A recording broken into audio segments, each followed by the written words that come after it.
What is going on out there, lacrosse fans and sports bettors alike? It's Dan Alexander at Newbie Talks, your host here for Bet On Lacrosse, and I'm joined, as always, for a road game edition of Bet On Lacrosse. It's the co-host with the co-most. You know him, you love him, Dougie Fresh, Doug Greenberg. Get him on Twitter at Doug Greenberg.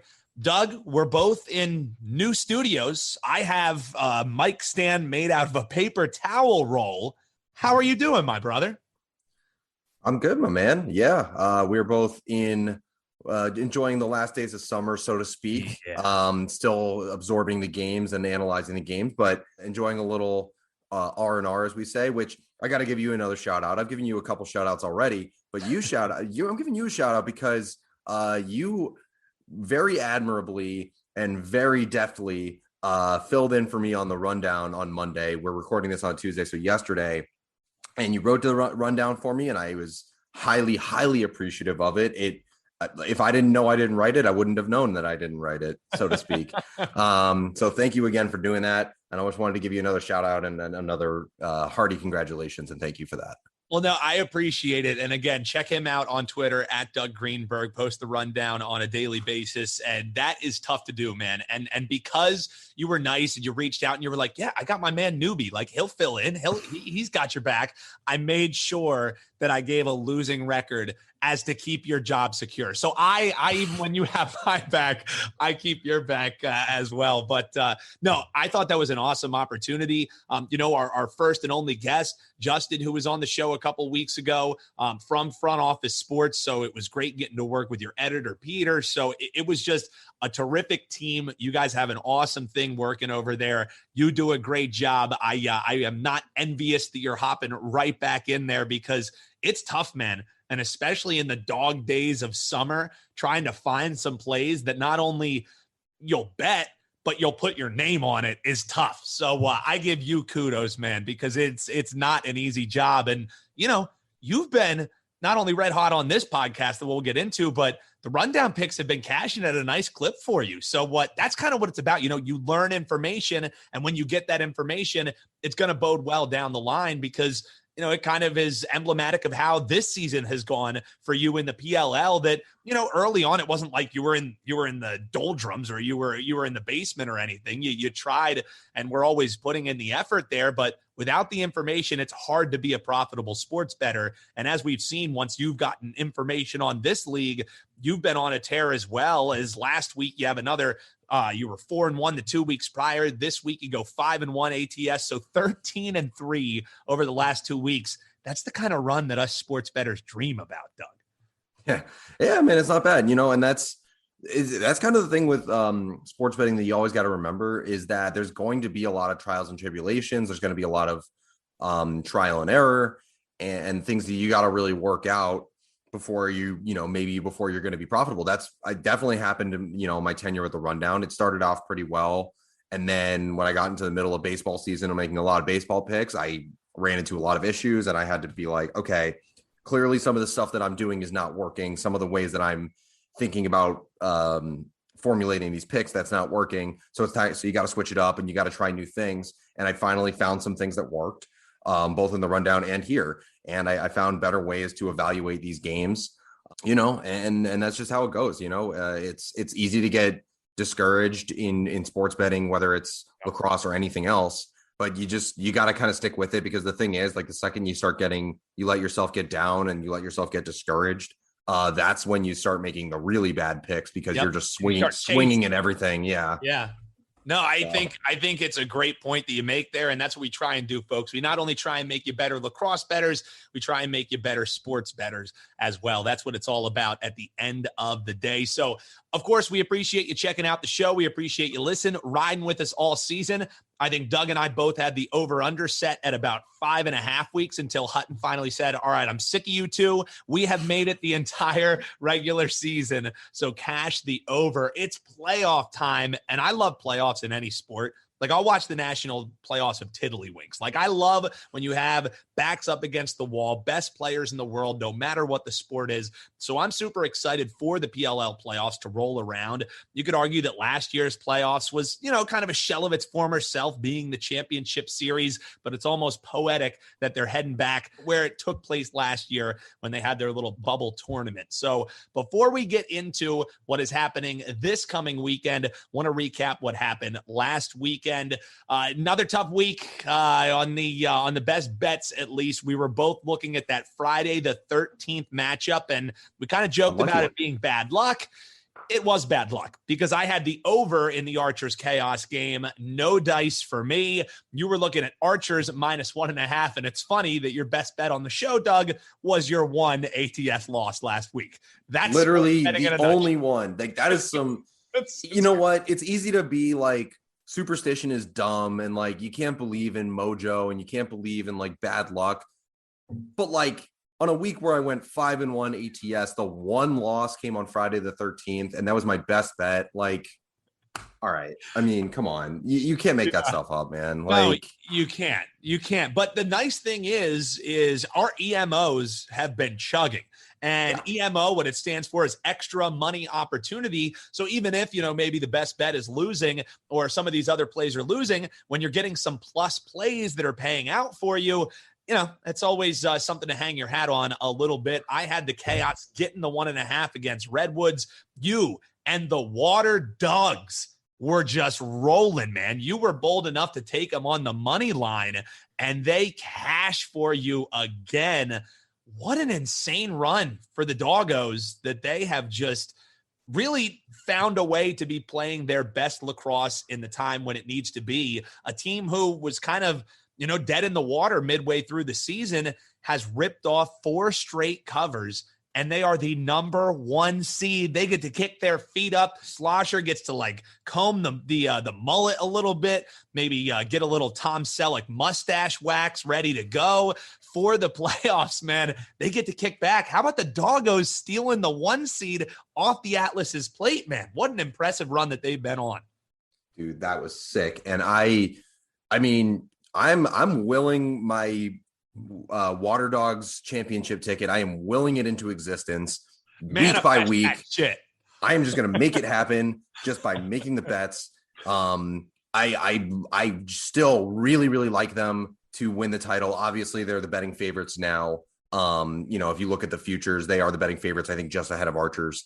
Man, I'm going to make this happen. Like, I am just going to, like, we talked about mojo, we talked about superstition, all that good stuff.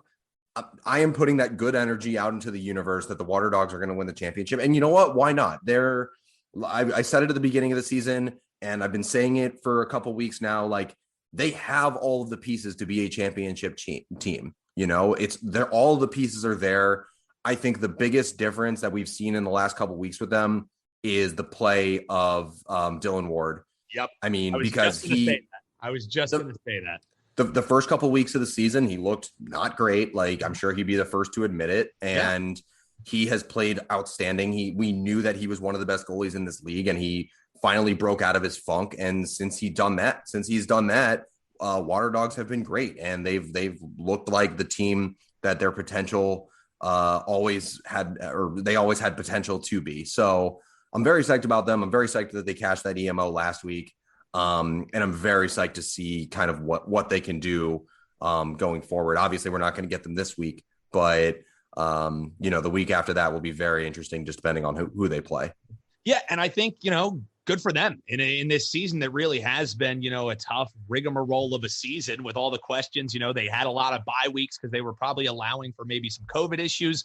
Kudos to the league. Kudos to these players. They did everything that they had to do to skirt any of those issues and get us a terrific regular season. And as the regular season comes to a close, I'm more than happy to admit, even while I've, cooled off a little bit here, I was 3-3 this last week. So, didn't make up any ground, didn't lose any ground really. So I'm 21-15 picking every game here live in front of the world with my man, Doug Greenberg, 58%. And Doug's right there with this hot streak that he's been on. He is 20-16. As a sports bettor, you want to be over 52% so you stay profitable, even paying that VIG. And if you've rolled with us all season long, you are doing exactly that. So I hope you enjoy. If you do, drop us a line on Twitter at Bet On Lacrosse. Leave us a review on Apple Podcasts. Tell people about the show because we're not going away anytime soon. And there is an NLL coming up right around the corner. Though I will admit, I watch way more field lacrosse than I do box lacrosse. But Doug and I are always ready to acclimate ourselves and dive in to the deep end. So before we run down your ATS rankings, we get into the quarterfinals live in Salt Lake City this weekend, August 20th through the 21st. This past weekend, anything that stood out to you of what you learned, Doug? Because for me, the main thing that stood out to me is I wish by the time we recorded on Tuesday evening, we had player props available.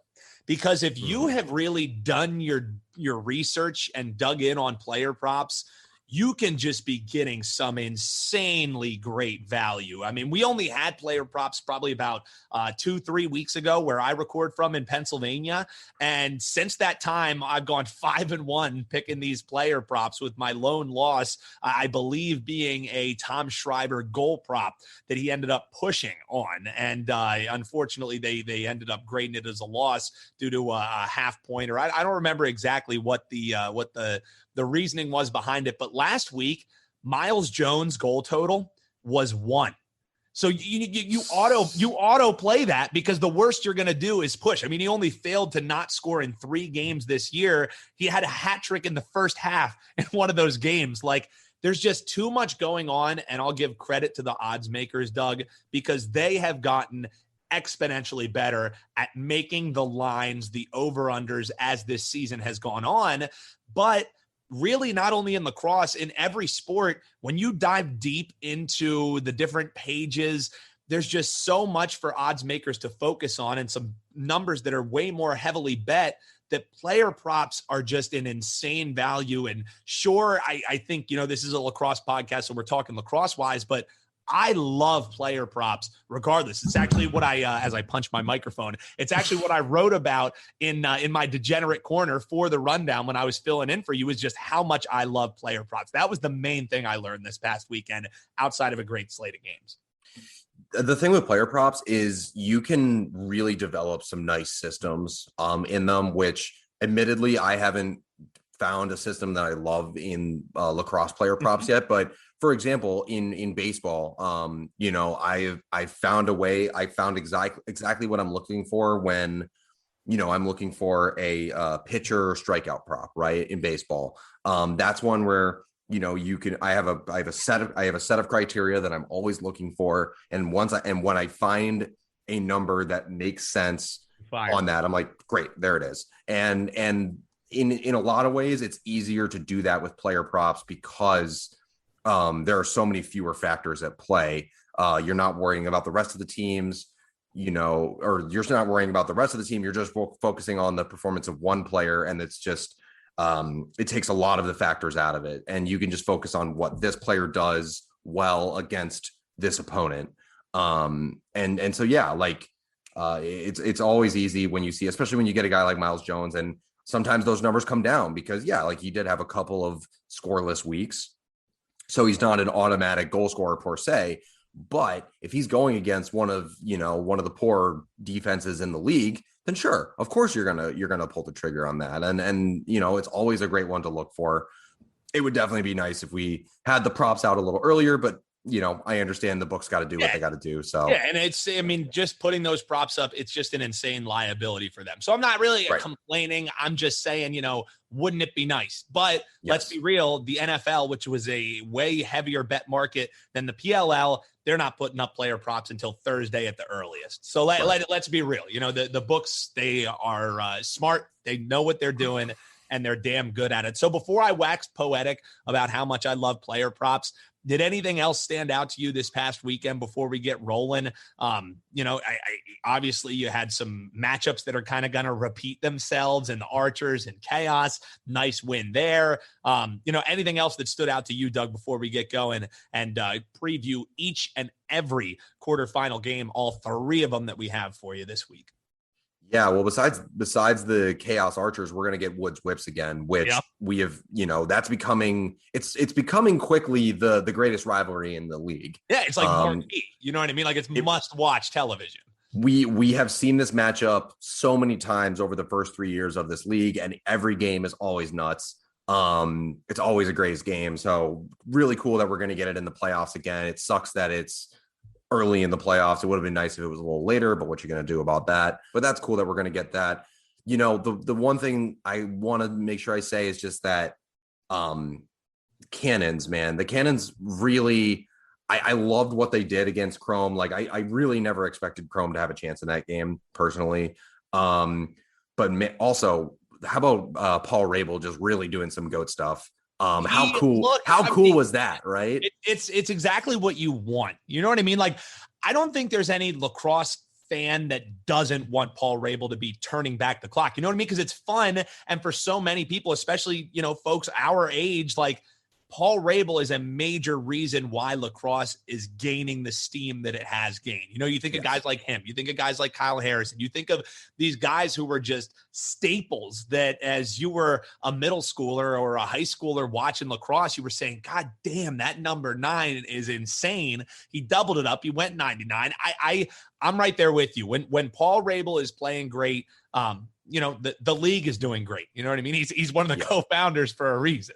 And you know what? This is what, like people like throwing around that term GOAT all the time. Yeah. But this is what GOAT players do. That's fair. Not only is he one of the top scorers of all time, and not only did he help build this league, but when it really mattered and it really came down to it, and it was if his team lost this game, they were not making the playoffs, he dropped 6 points. And he led the game in scoring. And that's what GOATs do. They show up when the spotlight is brightest, and people can take away from Paul Rabel for any number of things that they want, but you know what, he backed up the talk on this one, and it was awesome.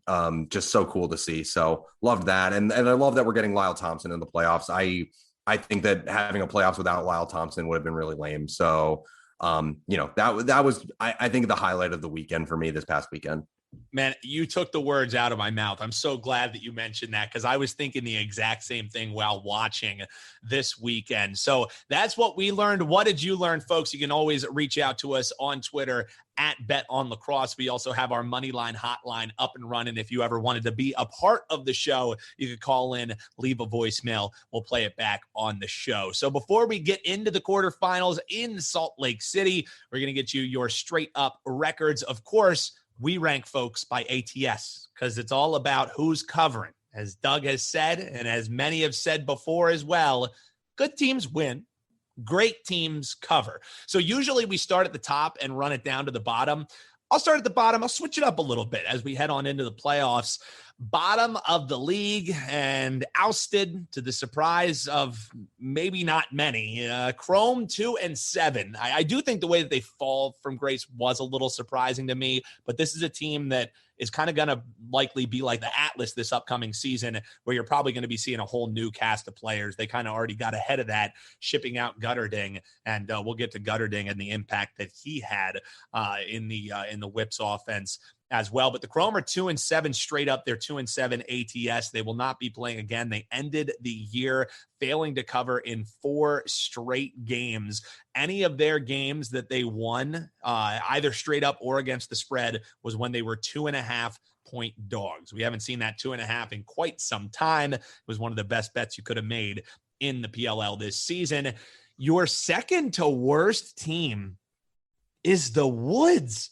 They're 5-4 straight up, but they're only 3-6 against the number, failing to cover in their previous 3 games here. Then as you run it up, you have 2 teams who are 5-4, but both of them are only 4-5 against the number. That's the Archers and the Whip Snakes. As you move on up, you have the Chaos at 4-5, and don't look now, but the Chaos are a top ATS team. I mean, is this bizarro world? It is 5-4 against the number. And then you have 3 teams sitting at the top there. It's funny. There's a 3-win team still sitting out there, and they haven't been mentioned that yet. That's because the Cannons at 3-6 are tied with Atlas and Waterdogs, who are 6-3. All three of those teams are 6-3 against the spread. So, I think part of that has to do with the fact, and this was something I was going to mention later in the episode, but I'm just going to throw it your way here now. Why not? How much of that 6-3, and you look at the bottom of those rankings and you see 3-6 against ATS, I think that is very emblematic that when you are a favorite in this league, it's extremely hard to cover. Because if you think of those names that are at the bottom of the list, it's the teams that week in and week out are, this is a lock to win. You know what I mean? And the teams who are at the top of those rankings in Atlas, in Waterdogs, in Cannons are the teams who everyone said, these are more the middle pack teams. These are more the bottom of the league teams.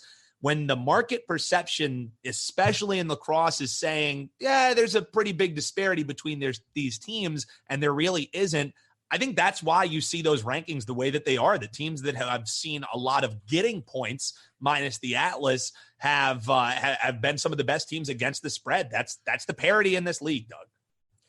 Yeah, and another thing to remember too, when we're talking spreads, and specifically when you're talking minus 1.5 point spreads, right?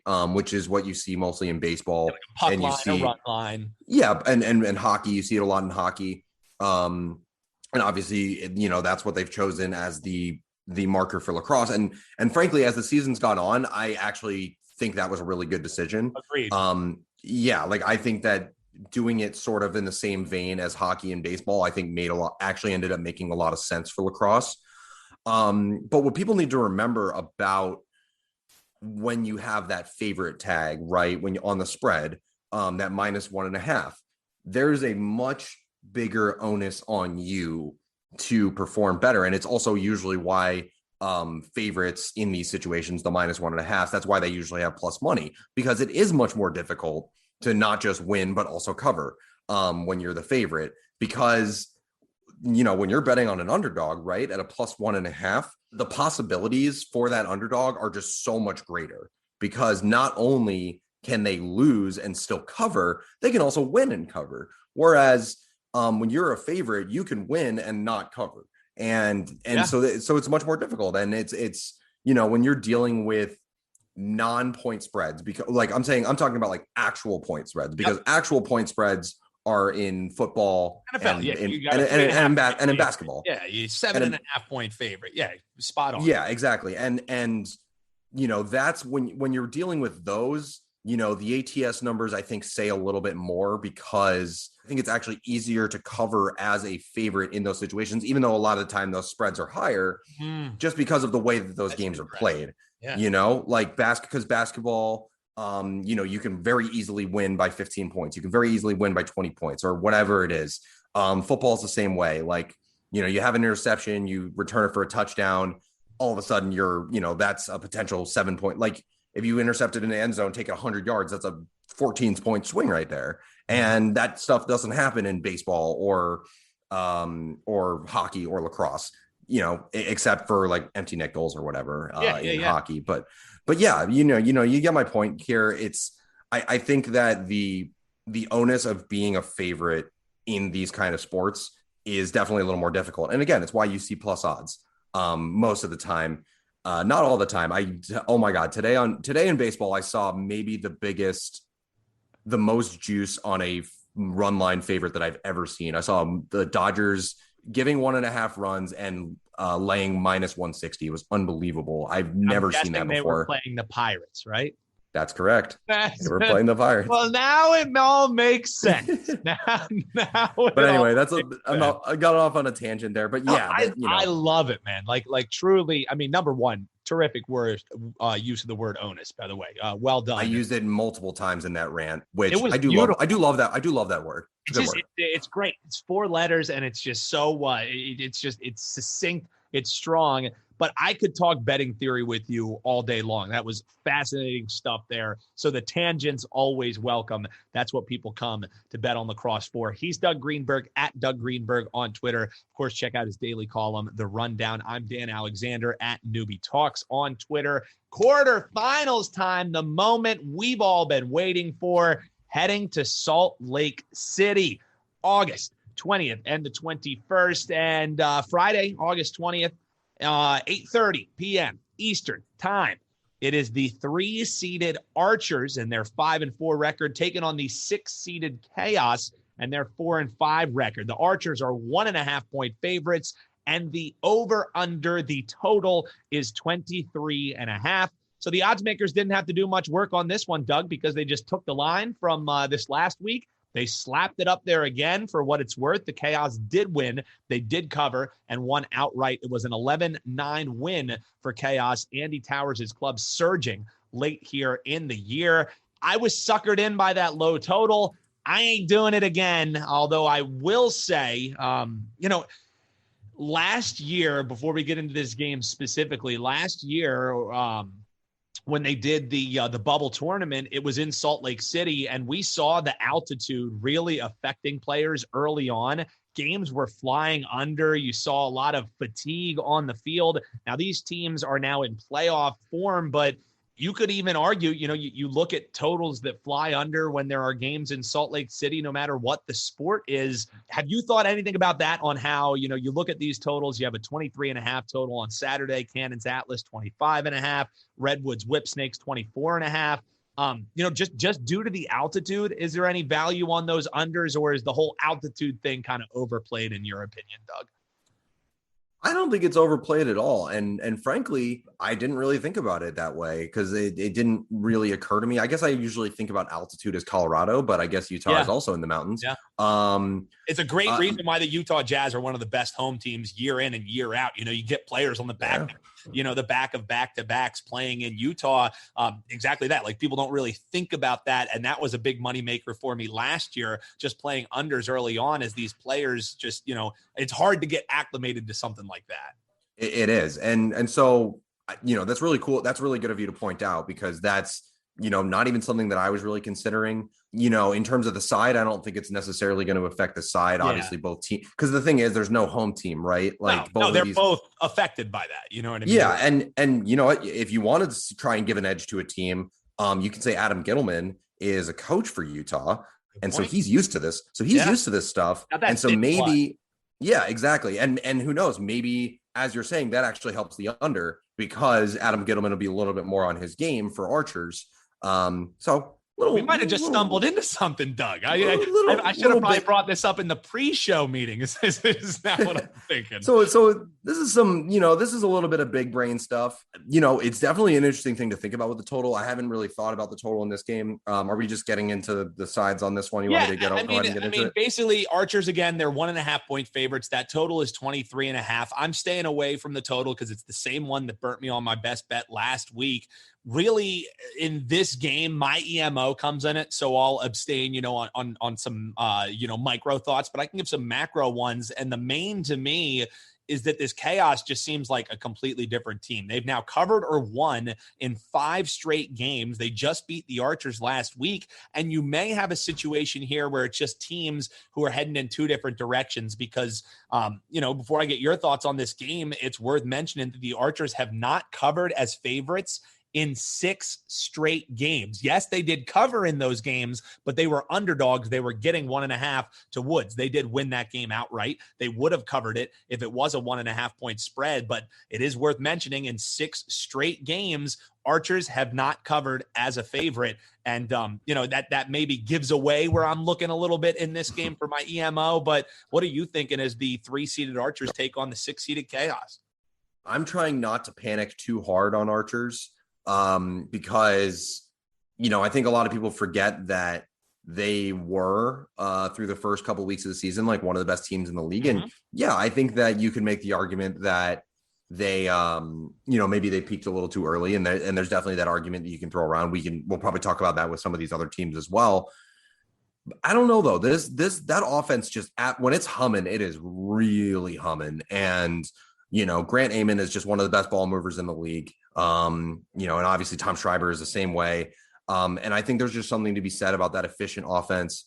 If you need to dig into some history, some recent history in week 2 of this season. Now, disclaimer, Chaos was on a 2-game week that week. So they played on that Friday, and then on that Sunday, They played against Archers. Archers beat them 12-8. So they won by 4. They covered as 1.5 point favorites in that game. And again, a lot of caveats in there. Obviously, these teams have been, the form of these teams is very different now. Chaos have been playing a lot better. And you know, as you've probably alluded to, they did the same thing last season. They, you know, started off very slow in the bubble. They were the worst team in the, you know, quote unquote regular season of the bubble. And then they got real hot going into the elimination round, you know, got to the championship game and fell to Whipsnakes. But, you know, definitely something to be said for them. I can't commit to them though. Like, because because Archers lost to Chaos last week. The juice on that spread, that -1.5 was way higher last week. I believe it peaked around like -150, -160 or something like that.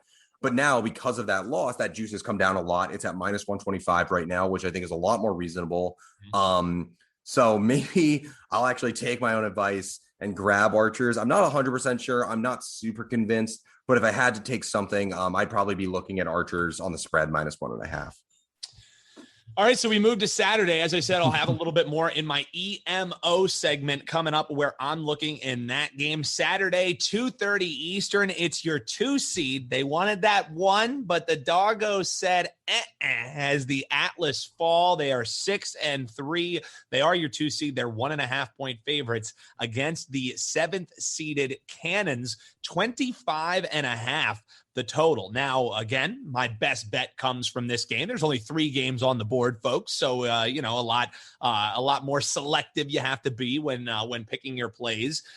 So before I throw it your way for your thoughts in this one, and I think we'll probably keep it pretty short, just worth mentioning, 3rd time these teams have met.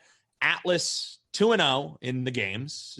Both of them, for what it's worth, were 1-goal wins. It was 18-17 back in week 3 and a total that I believe was 20.5 when it opened. And they score, almost like 40 some goals. More respectable though in August 1st when 13-12 was the final in Colorado. Both of these teams, as we mentioned earlier, tied for the best ATS record in the league, 6-3. Worth mentioning, the Cannons are still perfect against the spread as underdogs. They're 5-0. They got their first cover as favorites last week, and Atlas have not been underdogs since their week 3 win over Cannons, where all those points were scored. They're 3-2 against the spread as 1.5 point favorites, but they have failed to cover in 2 straight games. We kind of batted it around talking about Archers. Is there any concern for you, Doug, of maybe a peaking too soon? I hate using that saying, but is there any concern when you look at this Atlas team of maybe having something like that? And I know that your best bet comes in this game as well, Doug. Yes, my best bet does come in this game, so I'll try to keep this short. All I'll say is that perhaps my Atlas hate boomerang is coming back around. Because I started off the season as an Atlas hater. It got away from me a little bit, and now it seems to be coming back. And all I'll say about this game, I think there's a very good chance that Atlas may have peaked at the wrong time. I think they're a very talented team. I think next year they're going to be a big problem. So, but all I'll say without giving away too much for the best bet, the only words I want to use here: experience and momentum, and that's a little tease for later. Yeah, and for what it's worth, the Atlas aren't a secret anymore. And I think that, you've seen that indicated in the spread, and the failed to cover the spread is, when you're sneaking up on teams, when everybody is picking against you and you get to use that as bulletin board material, that's great. But when that dries up, how do you find a way to get that momentum, that ball rolling again? I think some great points from Doug there. We'll hear more about that game coming up at the end of the show here, following a break that will follow our final game of the weekend, as Doug and the Waterdogs just kick their feet up, and all other holders of Waterdog tickets, and watch a matchup between the Whipsnakes and the Redwoods. 6:00 Eastern time this coming Saturday. You have the Whipsnakes back as favorites again, 1.5 point favorites. They're 5-4. They're your 5 seed. So your 5 seed is favored over your 4 seed, who is also 5-4. It's the Redwoods, total 24.5. Doug, thoughts in the rematch of the rematch of the rematch of the rematch of the rematch of the rematch. This is the game right here. Yeah, I mean, like I said earlier, this is the probably the best rivalry we've got in the PLL. This is PLL's Red Sox Yankees, or whatever you want to call it. I'll start off by saying I'll say what my pick was first, and then I'll kind of explain why. Okay. Because there's 2 ways I'd be looking in this game, and it probably means that I'm not going to bet on either one. I'm just going to try and enjoy watching this game. I agree. I don't think if there's anything that can get me to take money out of my wallet in this game. I kind of agree with you there. You know what? In games like this, like in a big rivalry game with with huge stakes, with great teams, sometimes you just got to sit on the sidelines. And because there's no reason to bet on a game like this. I have had multiple occasions. Like, for example, when I'm a Bruins fan I'm from Boston and all that, I was betting when the Bruins were in their playoff run. I was looking for an angle on the Bruins so bad for some of their playoff games. And at a certain point, I was just like, I can't do it. Like, I just can't. I'm already stressed. I'm stressed enough about this game. I can't stress myself out even more. In terms of betting analysis, here's what I'll say. And like I said, I'm going to start with what I'm thinking. If you want to bet on either side, and there's a rationale for both sides, on the spread, I'd probably be looking at Redwoods plus 1.5 because, how can you bet on anything but a close game here? This is a big rivalry game. This is a game that both of these teams are going to really get up for. It feels like either way, it's going to be a one goal game. So I think that's probably maybe the safest bet. But what I would really, if you really like whips, then you should be looking at whips on the money line, because that's also a really good price at minus 125. Like I said, I personally am not going to bet on this game, but I think at the end of the day, if I had to pick a winner, it's probably going to be whips. We don't know what's going on with TD Erlin. There's a good chance he sits. If he sits, that's a humongous disadvantage for Redwoods. And not to mention, whips are moving in the right direction with their injuries. They finally got Matt Rambo back. And obviously that's a huge difference maker for both teams. 7 goals last weekend, 2 assists. Matt Rambo, I think in one of the games he had 11 shots or something like that. So didn't take much time for the rust to shake off for old Rambo there. Exactly. And that's the thing is, at the end of the day, it's funny because now this game that they're playing this weekend is almost exactly like the games they have played in the past, because Matt Rambo, because that's the big difference with these two teams this year is that the Whips played most of the season without Matt Rambo, and they were bested the Redwoods by teams when that happened. That's it. Exactly. And the Redwoods played their games with TD Erlin, and that was a huge difference maker for them, obviously. And it's hard to pick them to win without Erlin. That could just tilt the field so far against them. So yeah, like I said, I can't see myself actually betting on this game. If I were to, it would probably be on the spread. It would probably be Woods plus 1.5. On the money line, it would probably be Whips minus 125. I can't imagine I'm going to bet on it though, because that's I just rather enjoy the game and not have to worry about my money. The way that you're looking at this game is the exact same way that I am. Is there's just so many variables and the question marks. I think for me, if there was one look that maybe I would sprinkle pizza money on, if you need action, again, I say it every week, always bet responsibly. Always only be betting with money you can afford to lose, because even your best plays are going to lose the amount of time. And one of the biggest things is, just because a game is on television doesn't mean that you need to have action on it. But I think there could be a case to be made for this under. I know that they had combined for 26 last week, and they in their first meeting they only scored 20 for what it's worth.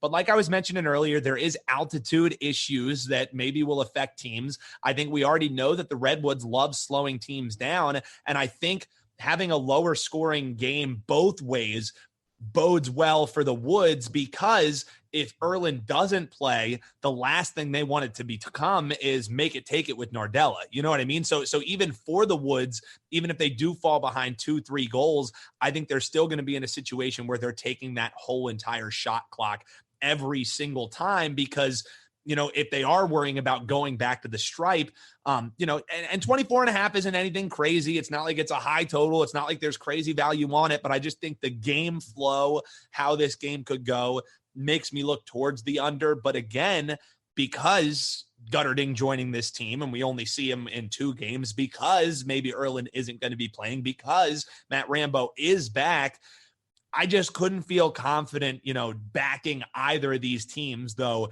If I'm right there with Doug, if I was betting on it, it would be Whip Snake's money line, because you are getting a pretty nice price at the Whips on the money line. It's taking the Redwoods plus the 1.5. However, you have to lay some juice to do it, because a lot of people and the odds makers are thinking the same thing. It's going to be a close game, and 1.5 point underdogs have been profitable propositions, especially late here in the season. So I look at it the exact same way that you do. I think this is going to be a terrific game. I don't think there's as much value for betting opportunities. Last thing I leave you with, because you can make your own conclusions, listeners. If you want to bet on this game, I'm not going to stop you. I'll give you information, as Doug and I aim to do. The Whips are 0-3 this season as 1.5 point favorites. 2 of those were outright losses. One of those was the week 5 loss to Waterdogs, or excuse me, one of those was Redwoods. Sorry. Yeah. The names always, all the W's always end up screwing me up. So many W's, so many C's, man. Yeah. We need more. Next team is going to be no W's. I've ranted about this before, and I thought about it again this week. No more W's, no more C's.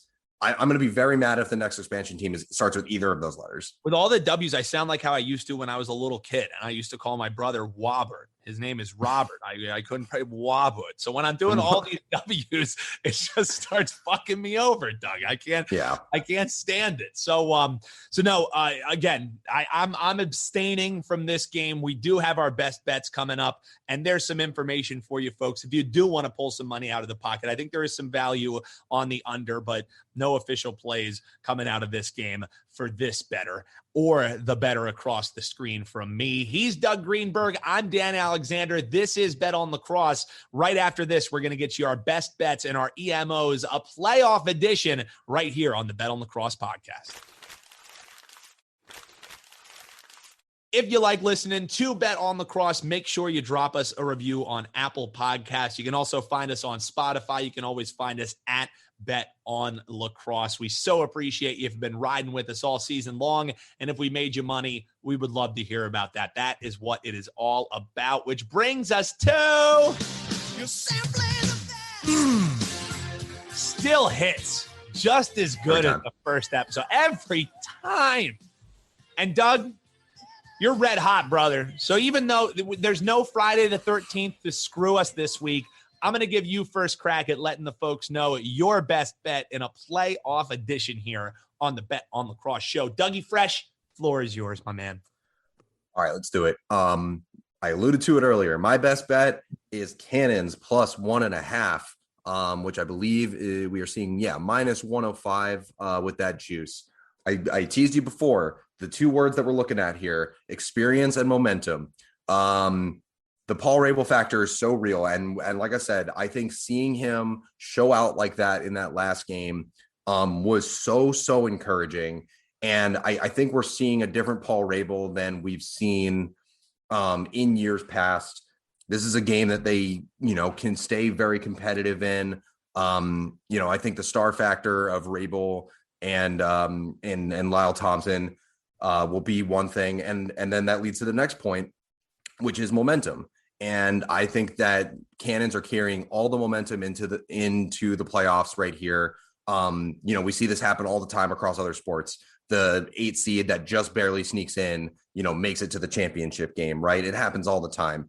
And I'm not saying that Cannons are going to go to the championship game, but I do think that they can win this game, especially going against an Atlas squad that just had the exact opposite happen, which was they lost their last game of the season to miss out on the 1 seed.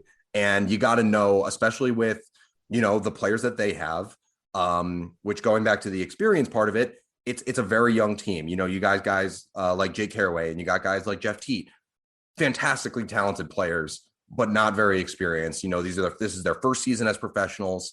They've never been in this situation before. And they're going to be a little bit demoralized by that loss last week, and it's going to be hard for them to get up for this game. I think Cannons are going to make it really, really tough on Atlas. So I would love them plus 1.5 as my best bet. What say you, Daniel? Well, you know what? I don't know if there's like an echo in here or what the issue is. My best bet, make it a double. I want a double shot with Dougie Fresh. It's going to happen in Philly as well. For what it's worth, I'm taking the Cannons plus 1.5 against the Atlas. It hurts me to say it. I love my Atlas, man. I was the conductor of the Atlas train early in the season. And, if they are able to pull off this win, I still think they're live to win the whole thing. But look, if it ain't broke, don't fix it. Half of my best bet winners this year have been on the Cannons as underdogs. The Cannons are a perfect 5-0 against the spread when they're getting points. As Doug alluded to there, if the way that they've played these past 3 weeks is any indication of what they could be heading into the playoffs, it's going to be a tough out for any team here against this Cannons team. It hurts my heart a little bit, but my quarterfinals best bet is Cannons plus 1.5, and you're getting it right now at minus 105. So not quite an extra money opportunity, but I was also thinking when you were talking about like teams getting in late, I was like, if Paul Rabel makes a catch with his helmet somehow and pulls a David Tyree, I'm just gonna go nuts. It'll be. Oh, you have to go there with me. As I was saying it, I was like, Doug might actually get up and leave. I forgot you were a Patriots fan. Over. That wasn't a Patriots knock. I'll buy you an extra beer, Doug. No worries, man. Right. EMO time for you. Where are you going, man? All right. This is maybe stupid, maybe not. Maybe it's just because I don't want to have to explain myself anymore. I'm going to take the Cannons on the money line, which right now...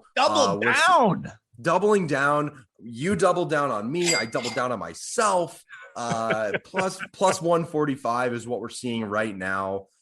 I think that if Cannons keep this game close, I think they can also win it. A lot of the games they've won have been when they have been underdogs this year. You're better with the numbers than I am, but I believe that most of the games that they've won have been as underdogs, if not all of them. And again, experience, momentum. And that's what you're looking for in the playoffs. You're looking for experience. You're looking for momentum. Cannons are, it's ironic because they're the expansion team, but Cannons are the more experienced team. They also have all the momentum going in here. Next season, I don't see myself being an Atlas hater because we've seen what they can do. And I'm sure they're going to do some great stuff in the offseason. But I think they make an early exit now after a really, really nice season from them. But I'm looking at the Cannons plus 145. I love it. I love it. And no, your numbers were right on there. As a matter of fact, the Cannons last week to make it into the playoffs, their win against Chrome was the first time that they did cover as a 1.5 point favorite. Previous to that, their other 2 wins did come as underdogs, once as 2.5, once as 1.5. My EMO, I'm going Chaos plus 105 against Archers. I like all the Dougs. Yeah, I do like all the Dougs. I love all the dogs this week because of what we've learned about the PLL this season. All the teams who are constantly favorites, as I alluded to earlier, are some of the worst ATS teams in the league. Why is that? It's hard to cover in lacrosse, especially when every single team is loaded with the best players that we have ever seen in this sport. As I said earlier, the Chaos have won or covered 5 straight weeks. The Archers have not covered as favorites in 6 straight weeks. Give me Towers, give me Chaos, and I said it on the first episode of Bet on Lacrosse. Bring it full circle. If the Chaos cash this play, I'll Stone Cold Steve Austin a beer live for our listeners, live for our viewers at Bet on Lacrosse. If you want to see me looking Towers / Stone Cold Steve Austin-esque, hop on this EMO. Let's get it. Chaos, which is going to do it for us, Doug. I put myself and my self-respect on the line for our show weekly. It's what it's all about, man. I need to, I picked Archers for this game. I don't know if I'm going to bet it. And frankly, I just really want to see this. And I've been talking about willing things into existence. Now I need to see this video. So I'm with you now. I'm chaos plus 1.5. I'm into it now. You'll be the one tossing me the beer in Philly right around the corner. So it'll be a beautiful thing. You gotta drop the Stone Cold. Give me a damn beer. Oh, of course. Hutton, drop that in here right there. I'll drink to that. Bring me some damn beer. That's going to do it for us. Speaking of which, thanks to Hutton Jackson, produces the show, whether he's at camp, whether he's working, whether he's on vacation. Huge thanks to him all year long, not only for the opportunity, but making this show happen. For Doug Greenberg on Twitter at Doug Greenberg, I'm Dan Alexander at Newbie Talks. Make sure you drop us a review. Check us out. Drop us on the Moneyline hotline. We'll talk to you next week, hopefully with some more money in our pockets and hopefully with a video of me looking like Stone Cold Steve Austin. That's going to do it, folks. Have a terrific week. Best of luck on your bets.